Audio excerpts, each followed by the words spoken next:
The horror of the mass shootings in New Zealand spread quickly today when a nearly 17-minute long Facebook Live of the attack was screen grabbed and shared by millions on the internet. KXAN's Alex Capriello looks at the push to get more people to take steps to minimize the attention these attackers so desperately crave. Parkland, Santa Fe, Virginia Tech, the list goes on and on. People on the street could tell you the name of the person that did it. And I think that's a tragedy because they can't tell you the name of the person that stopped it or the person whose life was cut short unfairly by it.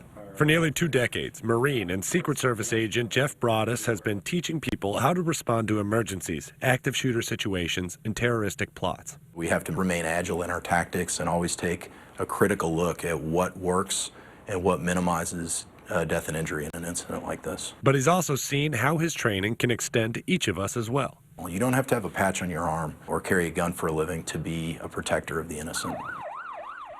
Broadus says the best way to mute a mass shooter is to refuse to air out their agenda. The real story is the resilience of a community or the heroic actions of responders and even victims, survivors of an incident. A campaign launched out of the Alert Center at Texas State University called Don't Name Them explains the contagion effect, a theory where those who give shooters publicity only add to the frequency of these tragedies. Bad things can happen to good people, and we need to recognize the reality of that and take common sense steps to mitigate it. In Austin, Alex Capriello, KXAN News. We'd like to let you know that KXAN is mindful of this. When a mass shooting occurs, we strive to emphasize the impact and victims involved rather than those who commit the crimes.